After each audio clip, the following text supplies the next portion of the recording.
Oke guys, jumpa lagi dengan saya dan kali ini saya akan memberikan pesan singkat kepada Bang Hotman Paris yang dalam sebuah video singkatnya berkata bahwa dia belum berbahagia, bahkan dia sedang mencari-cari kebahagiaan, bahkan sedang berpikir untuk mungkin dia harus pindah ke Bangkok dan masuk ke kuil-kuil keagamaan di sana dan jadi biksu. Seperti video berikut ini, check it out. Banyak orang dari seluruh dunia datang ke Bali untuk mencari kebahagiaan.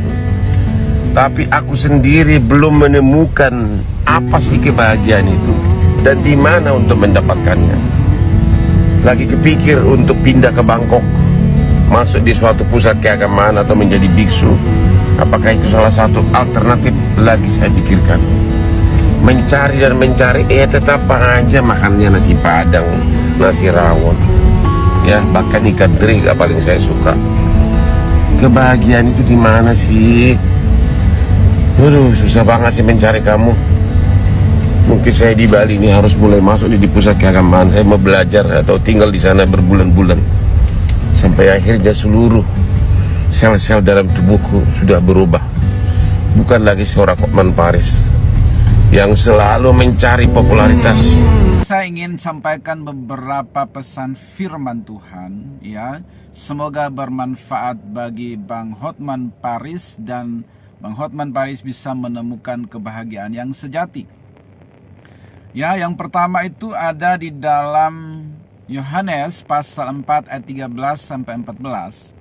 Di situ firman Tuhan berkata bahwa jawab Yesus kepadanya ini adalah seorang perempuan berdosa pada waktu itu yang datang menimba air di sumur ketika Yesus sedang ada di sumur itu. Lalu Yesus menawarkan kepada wanita ini, ya, air yang kalau dia minum dia tidak akan haus lagi. Saya bacakan ya. Jawab Yesus kepadanya, barang siapa minum air ini, air yang dari sumur ini, ia akan haus lagi. Tetapi barang siapa minum air yang akan kuberikan kepadanya, ia tidak akan haus untuk selama-lamanya. Sebaliknya, air yang akan kuberikan kepadanya akan menjadi mata air di dalam hatinya yang terus-menerus memancar sampai kepada hidup yang kekal. Jadi di sini Yesus memberikan suatu jawaban yang mengejutkan bagi si perempuan berdosa pada waktu itu. Ya, bahwa perempuan berdosa ini adalah gambaran orang yang mencari kepuasan dari dunia ini, dan Yesus katakan bahwa sejauh kamu mencarinya, kamu akan selalu merasa kurang, belum cukup, dan kamu tidak akan bahagia. Kecuali kamu minum air yang aku berikan kepadamu, maka jiwamu tidak akan haus lagi untuk selama-lamanya. Bahkan air yang akan kuberikan itu akan menjadi mata air di dalam dirimu yang terus-menerus memancar sampai kepada hidup yang kekal. Jadi di sini artinya sumber kebahagiaan sejati itu bukan kepada harta duniawi, popularitas, karena semua itu sudah dimiliki oleh Bang Hotman dan dia merasa tidak bahagia. Ya, di satu sisi kita pikir dia sudah berbahagia karena dia sudah memiliki segala sesuatu.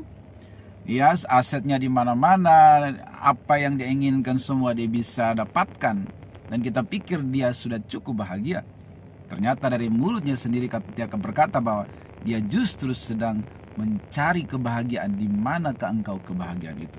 Ya, maka kebahagiaan sejati itu adalah datang pada Yesus. Yesus itu adalah air hidup. Ya, dikatakan kalau kita datang pada Yesus yang adalah sumber kebahagiaan, maka itu seperti kita menemukan mata air yang tidak henti-hentinya terus memancar dari dalam hidup kita. Ya, itulah sumber kebahagiaan sejati kita. Ya, kemudian di dalam ayat yang lain, Yohanes 7 ayat 37 sampai 38. Dikatakan di situ, dan pada hari terakhir, yaitu pada puncak perayaan itu, Yesus berdiri dan berseru, barang siapa haus, baiklah ia datang kepadaku dan minum. Ya, jadi kesenangan dunia ini, kepuasan dunia ini diibaratkan seperti air yang semakin dikejar, semakin seperti ibarat orang haus. Nggak puas-puas, nggak akan haus lagi, selalu tidak cukup menjawab kehausan jiwa atau tidak cukup memberikan kebahagiaan yang sejati. kecuali datang kepada Yesus yang menggambarkan dirinya sebagai air hidup, sumber air hidup yang sejati. Kalau kita minum daripadanya, tidak akan haus lagi untuk selama-lamanya, karena kita menemukan sumber kebahagiaan yang sejati, seperti menemukan sumber air, telaga air yang tidak putus-putusnya. Ya, makanya dia katakan, barang siapa haus, baiklah ia datang kepadaku dan minum. Kemudian di berikutnya dikatakan, barang siapa percaya kepadaku, seperti yang dikatakan oleh kitab suci, dari dalam hatinya akan mengalir aliran-aliran air hidup. Jadi air hidup yang Yesus maksud itu adalah percaya kepadanya dan menerima dia dalam hati, ya, supaya dia menjadi Tuhan dan Juru Selamat tinggal dalam hati kita.